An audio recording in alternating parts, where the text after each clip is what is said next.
The planet of Kyrex was in chaos. Its once vibrant and thriving cities now lay in ruins, crushed by the unrelenting forces of nature. The sky, once clear and blue, was now a fiery red as the planet's sun began to show signs of instability. Solar flares, once a distant fear, were now a deadly reality. The Kyrex people, a peaceful and highly intelligent species, had always been skilled in many sciences, yet they were powerless against the wrath of their own sun. For centuries, they had lived in harmony with the environment. But now their greatest strength, knowledge, was no match for the uncontrollable disaster that was sweeping across their world. The Kyrex government, in a final desperate attempt, called for aid. The Council of Elders gathered in the heart of their capital, their faces filled with the weight of impending doom. Their civilization was teetering on the edge of extinction. "We have tried everything," said Elder Corin, his voice trembling. "Our planetary shields are failing. The energy reserves in the core are depleted. The solar flare will hit us in a matter of days, and the planet will be uninhabitable. If we don't act now, all will be lost." There was a heavy silence in the room. The elders had met many times before to discuss ways to avert their planet's destruction, but this time was different. The situation had grown dire. Corin looked around at the faces of his fellow leaders, his heart heavy with the burden of their failed attempts. "We must send a message of desperation. There are civilizations out there, beyond our reach, and perhaps one of them can help us." The idea of reaching out for help was a bitter one for the Kyrex. They had always prided themselves on their independence, their ability to solve problems with their own intellect. To ask for help felt like a surrender, but now they had no choice. The council agreed, and the plan was set into motion. They would send a broadcast into space, a simple, direct plea for help. "To anyone who can hear this, we, the Kyrex people, are on the brink of extinction. Our planet is dying, and we need your aid. Please, save us." The message was short, but filled with the weight of desperation. It was their last hope. As the message traveled through the vast reaches of space, the Kyrex could only wait, their hearts heavy with uncertainty. Days passed, then weeks, and still there was no response. The sun's flares grew more intense, and the people of Kyrex began to panic. The surface temperature of their planet was rising, and it was becoming increasingly dangerous to live outside the safety of their underground cities. The elders feared that the message had gone unheard, lost in the emptiness of space. But then, just as the Kyrex were beginning to lose all hope, something remarkable happened. The sky above the capital city shifted, the ground trembled, and a low hum filled the air. It was the sound of something massive, something far beyond the scale of anything the Kyrex had ever encountered. The great city fell silent as all eyes turned to the sky. A huge metallic shape appeared on the horizon, far larger than any of their ships. It was a craft, but not one they had ever seen before. Its size, shape, and advanced design left them breathless with awe and fear. It moved slowly through the atmosphere, as though it was studying the planet from above. Corin stood on the balcony of the council building, his heart racing. "Is it them? Could it be?" he whispered to himself. The council had prepared for this moment, but no one had truly expected anything to come. The Kyrex had expected the stars to remain silent, their call lost among the endless void.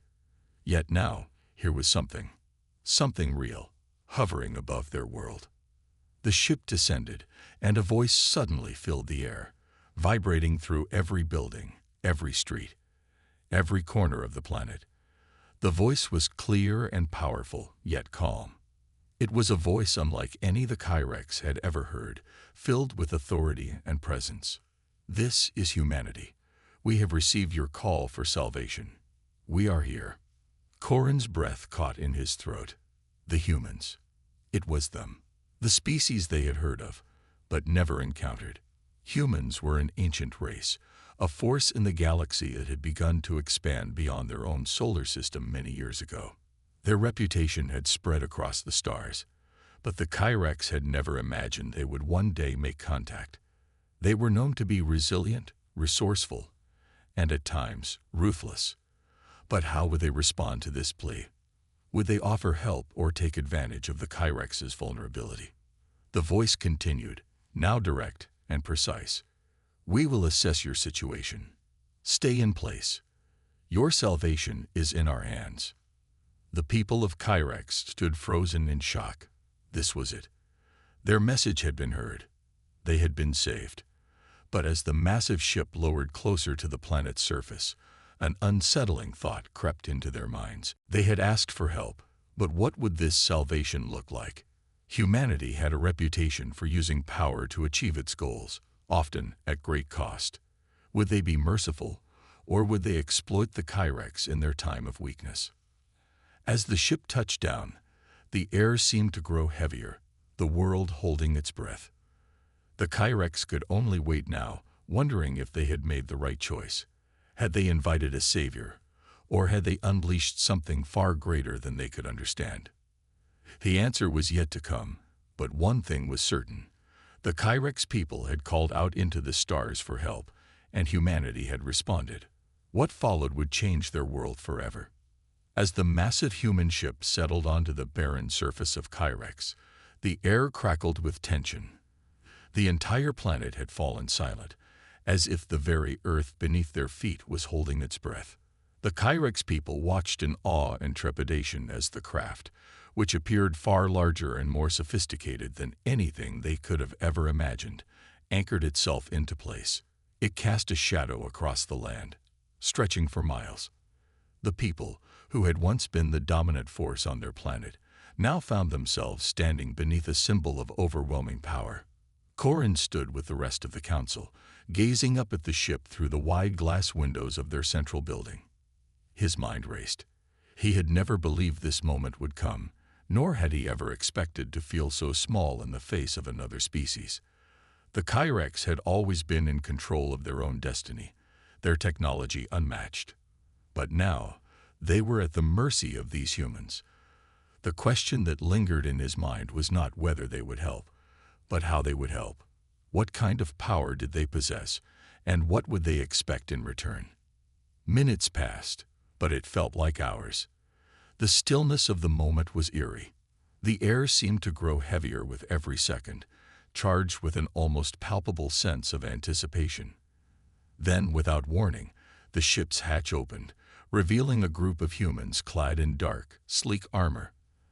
They descended from the craft with military precision, their movements coordinated and purposeful. The Kyrex had no experience with human technology, but they recognized one thing immediately. The humans were here for business. The humans' leader, a tall figure with sharp features and an air of authority, stepped forward. His eyes, hidden behind a visor, scanned the Kyrex delegation. He gave no sign of emotion, yet his presence was commanding. He was the epitome of calm, of control. Corin knew that this was not a person to be trifled with. "I am Captain Jack Solis," the human leader's voice rang out, his tone calm but firm. "We received your call. We are here to assist, but understand this. Help comes at a price." Corin felt a chill run down his spine. The words were simple, yet they carried an unmistakable weight. What price would the Kyrex be asked to pay? Would they have to relinquish their freedom, their sovereignty? Or worse, would they be forced into servitude to these humans? Captain Solis took a step forward, his eyes narrowing slightly. "We are here to offer you survival, but it will not come without consequences. Your planet is dying, and our technologies will save it, but we need something in return.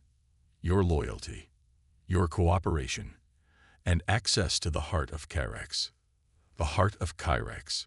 It was the Kyrex's greatest treasure, their most prized possession. It was the planet's core, the source of all their energy, and it powered their civilization.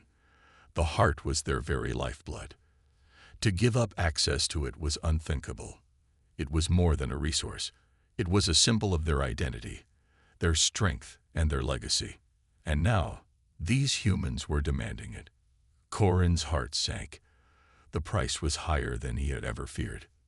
I don't understand," Corin stammered. his voice filled with disbelief. "The heart is sacred. It is the essence of our people. We cannot give it to you." Captain Solis regarded him for a long moment, his expression unreadable. Then he spoke again, this time with an edge to his voice that made Corin's blood run cold. "You misunderstand, Elder Corin. We are not asking for your permission. We are telling you that we will take it. We will save your people, but we will take the heart. It is a simple transaction. Your survival in exchange for your most valuable resource." Corin's mind raced. This was not the help they had envisioned. The Kyrex had expected a compassionate gesture, a solution to their problems. But this was a demand. It was clear now that humanity's help came with strings attached. The heart of their planet, the very core of their civilization, was to be traded for survival. "We cannot let you do this," Kale, one of Corin's fellow elders, said, his voice rising in anger. "The heart is the soul of Kyrex. If you take it, you will destroy us. Our entire civilization depends on it. Without it, we will die slowly." Captain Solis's gaze hardened, and for a moment, Corin feared the humans might retaliate. But instead, the captain's voice softened, though there was still an undeniable authority in his words. "I understand your concern," he said, "but I assure you, we will not destroy it. We will simply harness its power, control it, direct it, and use it to heal your planet. Your people will survive, but you will have to submit to our will. If you do not agree, then we will leave, and your planet will die." A heavy silence fell between the two parties. The Kyrex were left with an impossible decision. Should they refuse, knowing it could mean the end of their civilization? Or should they comply, sacrificing their most sacred treasure for the hope of survival? Corin felt as though the weight of the galaxy itself was pressing down on his shoulders. He turned to the other members of the council, seeking guidance, but their faces were as torn as his own. There was no easy answer. The heart was too important to their people, but if they refused, there was no guarantee that anyone else would come to their aid. The very future of the Kyrex hung in the balance. Captain Solis gave a slight nod, signaling to his soldiers, who began to move with a quiet intensity. Their presence in the atmosphere was chilling. They were preparing for something, preparing for the worst. "I will give you time to think," Captain Solis said, his tone cold but fair. "But make no mistake, we will have what we came for, one way or another." The humans retreated back to their ship, leaving the Kyrex standing in stunned silence. The weight of the decision crushed them all. They were facing extinction, and yet the price of survival might be their very identity. The Kyrex were left in the dark, wondering what the future would hold, and whether the humans' offer of salvation would be their salvation at all. As the shadows grew long, Corin realized that the true battle was only just beginning. And with it the question, could they survive at all? The Kyrex leaders gathered in the council chamber, their faces grim and filled with uncertainty. The events of the past hours weighed heavily on them. Captain Solis's words echoed in Corin's mind like a haunting refrain. "You will take it. Your survival in exchange for your most valuable resource." It was a bargain that felt less like an offer and more like a demand. The fate of the Kyrex was no longer in their hands, and they could feel it in the air. The galaxy they once controlled had suddenly shifted, and they were caught in a maelstrom they didn't fully understand. Corin paced nervously across the floor, his thoughts racing. The heart of Kyrex, the core of their planet, the source of their power, was more than just a resource. It was the lifeblood of their entire civilization. Without it, the Kyrex would not survive. But to hand it over to these humans, these strangers who seemed so cold and calculating, seemed like a betrayal of everything the Kyrex had ever stood for. "I can't believe this is happening," Kale, one of the younger elders, muttered, his hands clenched into fists. "We've lived for centuries with the heart as the cornerstone of our society, and now we're supposed to just give it to them. Do you think they'll keep their word?" Tori, another elder, asked, her voice tinged with fear. "Even if we agree, Will they truly preserve the heart as they claim? Or will they use it to enslave us, to bend us to their will? Corin stopped pacing and turned to face the gathered council. He saw the fear in their eyes, the uncertainty that mirrored his own. He had spent his life leading his people with wisdom and compassion, but now there were no easy answers. The humans had come with an offer they could not refuse, yet it felt like a trap. "I've been thinking," Corin said, his voice heavy. "If we refuse them, we risk everything. We risk losing the heart, and with it, the last chance for survival. If we accept, we risk everything too. The heart is not just our power source, it is our identity. But they're not leaving us any choice. The sun will soon destroy our world, and no one else will come to help if we don't act now." There was a long pause as the weight of his words settled in. The Kyrex had always been a proud race, but now they were faced with the harsh reality of survival. It wasn't just about preserving their way of life. It was about keeping their species alive. Corin's thoughts were interrupted by the soft chime of the communication console. It was the human ship, contacting them once again. The air in the room seemed to grow heavier as Corin moved toward the console. He pressed a button, and Captain Solus's calm, authoritative voice filled the room. "We've given you time to think, Elder Corin," Captain Solus said, his tone businesslike but not unkind. "But your time is running out. We need a decision." Corin's heart raced. There was no more time to deliberate. They had to make a choice. "We'll agree," Corin said, his voice barely above a whisper. "But we want a guarantee. A guarantee that the heart will not be harmed, that our people will not be exploited." There was a long silence on the other end of the communication line. Then Captain Solus replied with a cold certainty. "You have my word. The heart will be preserved, but understand this. Your people will serve a greater purpose. Your survival will come at the cost of your autonomy." Corin felt a chill run through him. "What do you mean by that?" "We will use the heart's power to heal your planet," Captain Solus explained. "But your planet will also become a base of operations for humanity. The heart's energy will fuel our operations here, and you will become part of the larger human network. Your world, your people, will no longer be entirely independent. You will serve humanity's interests." Corin felt as though the ground beneath his feet had shifted. It wasn't just the heart that they were giving up. It was their freedom, their way of life. The Kyrex would no longer be masters of their own fate. The humans would dictate the terms of their survival. "This is not what we imagined," Tori whispered, her voice trembling. "We thought they were here to help us, not to control us." Corin turned away from the console, his hands shaking. "I know, but we don't have a choice. If we don't accept their terms, we die. Our people die." The council members exchanged uneasy glances, but there was no argument. They all knew what the right decision was, even if it came at a painful cost. The Kyrex were not a people who could afford to let pride stand in the way of survival. They had to make the deal. Corin returned to the console. "We accept your terms, Captain Solus," he said, his voice firm despite the storm brewing inside him. "But remember this, we will hold you to your word. The heart will remain intact, and our people will not be enslaved." Captain Solus's voice crackled through the speaker, cold and distant. "You have made the right decision, Elder Corin. We will begin the process immediately." As the communication ended, Corin turned to the other elders.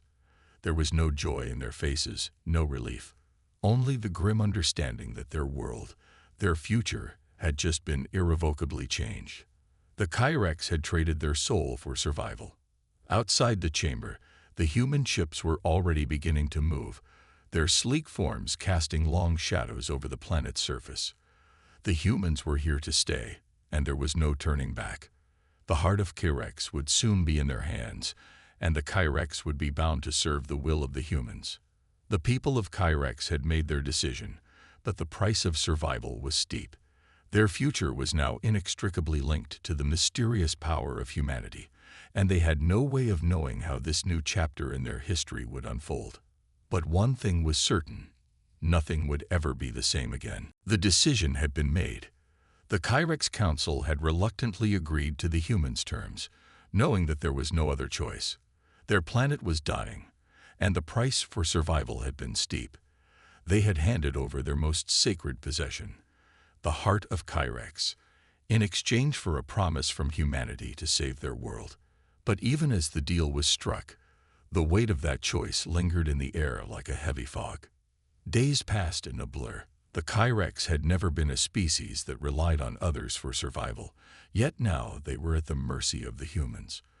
As they waited for the humans to begin their work, anxiety grew among the population.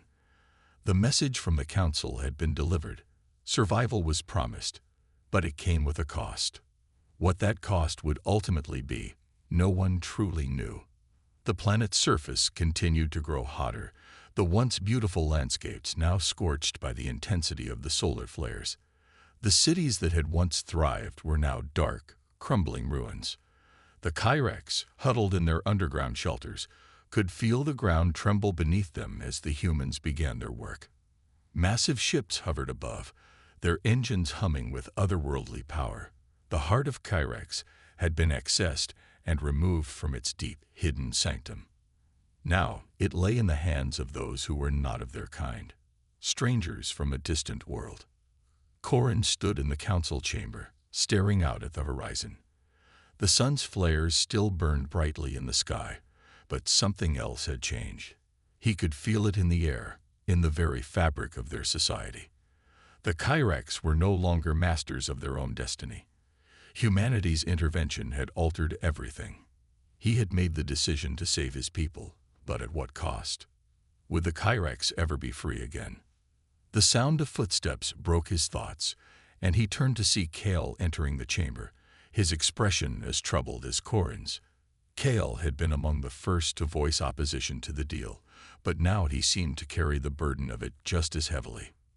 "Do you ever wonder," Kale asked quietly, "if we've made a mistake? That maybe, in trying to save ourselves, we've traded our future for survival." Corin didn't answer right away. He didn't need to. He felt it too. The weight of their choice, the uncertainty of what the humans had in store for them, was pressing down on his chest. They had been desperate, and in their desperation, they had made a deal with a race of beings whose motivations they did not fully understand. "We don't know what's coming next," Corin said finally, "but we had no choice. Our people were dying. The planet was dying. Humanity may be our only chance." Kale nodded, though it was clear he wasn't fully convinced. Maybe. Or maybe we'd just signed ourselves into a future of servitude. Outside, the human ships began to move with a speed and precision that spoke to the incredible power they wielded. The atmosphere seemed to crackle with energy as the humans set up their operations. The heart of Kyrex was being integrated into their technology, its power harnessed for purposes unknown. The Kyrex could only watch from a distance, helpless to intervene. Then one of the human ships descended, landing in the heart of the Kyrex capital. Its massive bulk cast a shadow over the ruins of the city.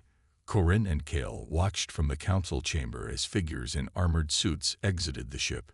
Their movements were swift and precise, their faces hidden behind dark visors. The air was tense with the presence of these beings from another world. They were not here for a casual exchange. They were here to reshape everything. The leader of the human delegation, Captain Solas, appeared once more, his cold gaze sweeping over the Kyrex leaders as he made his way toward the council building. His presence was commanding, and the Kyrex, despite their unease, knew they had to face him.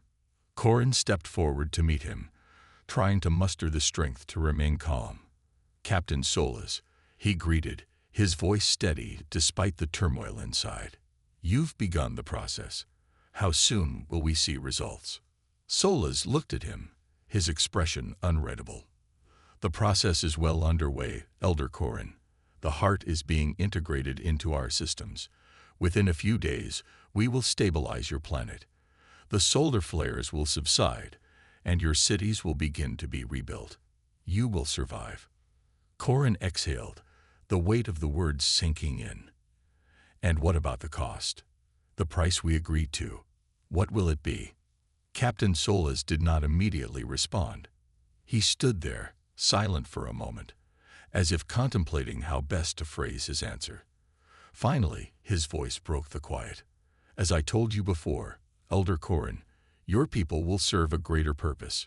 We are not just saving your world, we are incorporating it into a larger network. The heart's power will fuel humanity's expansion, and your world will become a resource for us. Corin's heart sank at the implication. A resource, he repeated. What do you mean by that? Solas's voice was cold and distant as he continued. Your people will contribute to the greater goals of humanity. You will become part of our collective, an asset, not a sovereign race. Your knowledge, your technology, your people's labor will be integrated into the human effort to expand our influence across the stars. Your survival comes with the understanding that you will be part of something much larger than yourselves. Cale stepped forward, his voice rising in anger. You're turning us into pawns.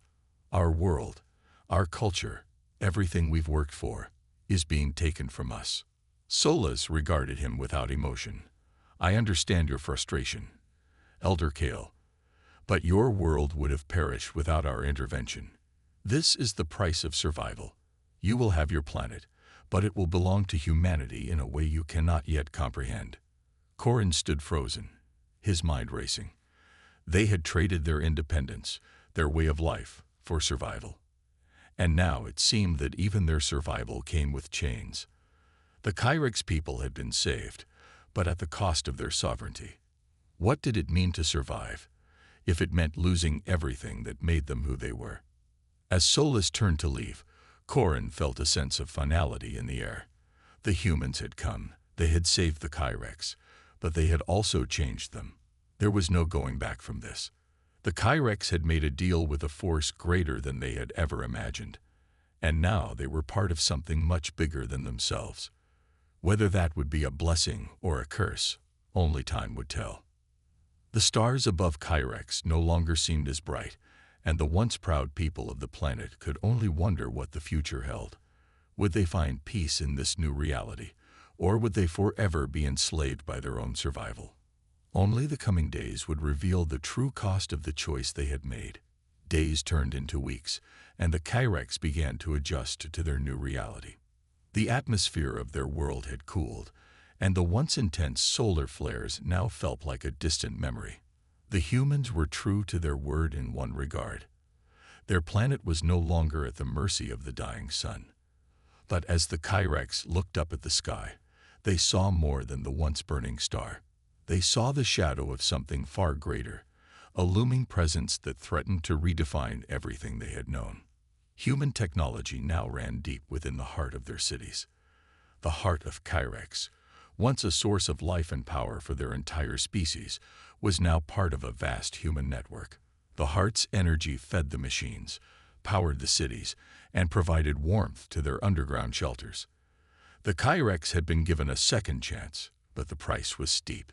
Corin had never felt more distant from his people. Standing in the council hall, he looked around at the once proud elders, now a quiet, somber group. The decision they had made seemed to weigh heavier on their hearts with each passing day. They had agreed to save their people, but the cost was no longer just a matter of autonomy. It was their very identity. Have you noticed? Kel's voice broke the silence. The younger elder stepped forward, his eyes filled with concern. The people, they're changing. The longer we rely on the humans, the more disconnected they seem from their roots. They're becoming different. Corin didn't respond immediately. He had been noticing it too. The people who had once been so proud of their history, their culture, now seemed almost detached. It was as if the heart, in its new form as a power source for the human machines, was also draining something else from them, their spirit. I see it, Corin said, his voice quiet. But what can we do? They are our lifeline now. Without the heart, without the humans, our world would have crumbled. I know, Cale said, his tone heavy. But I can't help but feel that we've lost something far more precious in the process. Corin's gaze turned toward the vast windows of the council hall, where the human ships loomed, their metallic forms casting long shadows over the city. The humans had kept their word. They had saved the Kyrex from the brink of extinction. But at what cost? The Kyrex had traded their sovereignty, their autonomy, for survival, and now their survival seemed to come at the cost of their soul. "We don't have a choice anymore," Corin said. "The deal has been struck. Our fate is tied to theirs, whether we like it or not." But even as he spoke, a growing unease gnawed at him. It wasn't just the physical dependence on the humans' technology that bothered him. It was the subtle shift in their culture, in their very way of thinking. The Kyrex were no longer the masters of their own destiny. The humans had not just saved them, they had shaped them, molded them into something else. It wasn't long before the first signs of true change began to manifest. The Kyrex were no longer just relying on the humans for energy. The humans had begun to ask for something more. The labor of the Kyrex, their knowledge, their expertise, had been offered in exchange for their survival, and the humans had begun to take advantage of this new relationship. Human emissaries arrived in increasing numbers, each bringing with them new technologies, new ideas, new ways of thinking. The Kyrex were now being integrated into the larger human network. And slowly but surely, their once independent society began to crumble. Their cities, their culture, their ways of life were being reshaped, reformed in the image of humanity's vision for the future. Corin couldn't ignore the signs any longer.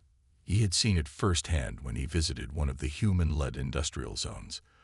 The once vibrant markets of the Kyrex were now silent, replaced by the hum of machinery. The workers, once proud and skilled artisans, were now little more than cogs in the human machines. Their eyes were dull, their spirits broken.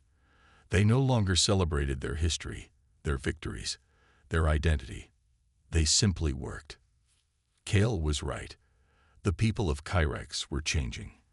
Their independence was being stripped away, piece by piece, until there was nothing left of the vibrant, proud culture they had once known.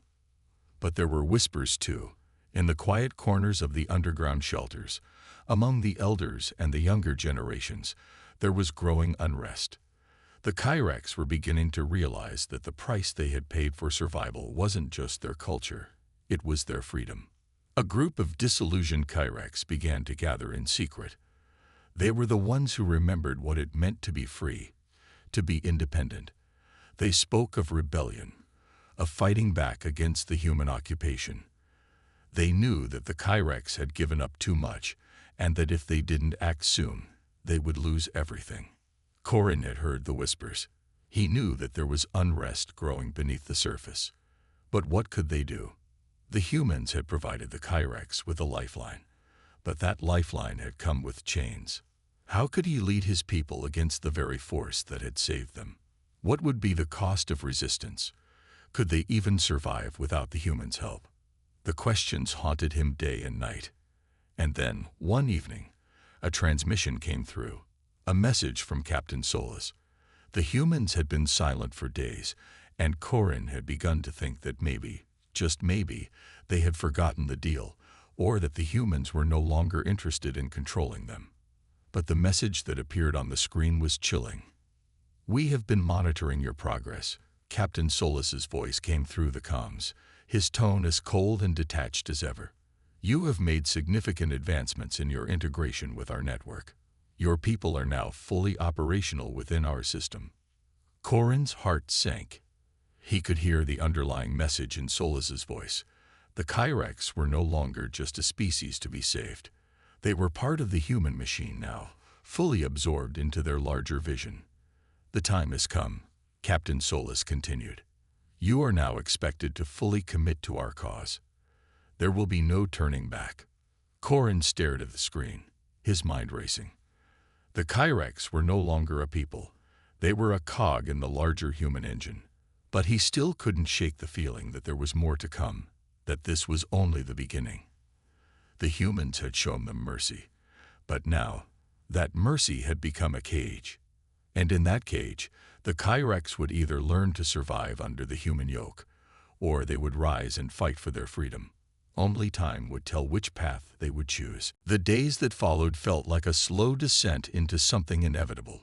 Corinne had always known the Kyrex faced a difficult future, but the depth of their transformation under humanity's control was something he had never fully anticipated.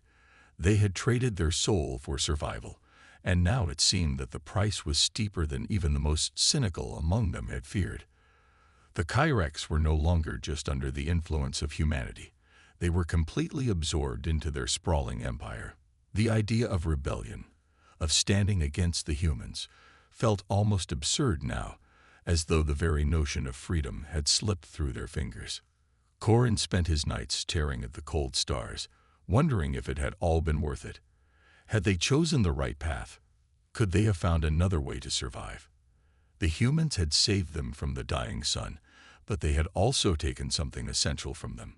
Every day, it became harder to remember the proud independence of the Kyrex people, and every day, more of their society seemed to fade under the weight of human influence. The workers in the factories, once vibrant artisans, were now little more than tools, their eyes hollow with exhaustion. The young Kyrex, who had once been filled with hope and pride in their heritage, now looked to the humans with a strange mixture of fear and admiration. They were becoming just like the humans who had come to help them, silent, obedient, and resigned to their fate. Corin saw this every time he walked the streets, and it broke something inside him. But there was still hope, wasn't there? Or was there? The whispers of rebellion had grown louder. In secret, there were those among the Kyrex who had begun to speak out, to plan, to dream of a future where they could reclaim their independence. Kale had been one of the first to voice his doubts about humanity's true intentions, and he was now leading a small group of rebels who had grown tired of the human-imposed order. They'd met in the shadows, in the old tunnels beneath the cities, where the Kyrex had once hidden from the dangers of the sun.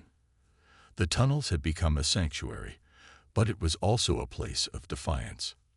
"We cannot keep going like this," Kale said one evening, his voice low and urgent as the group gathered in their secret meeting room. "They've taken everything from us. Our planet, our culture, our freedom. And now they want more. They want to completely absorb us into their network.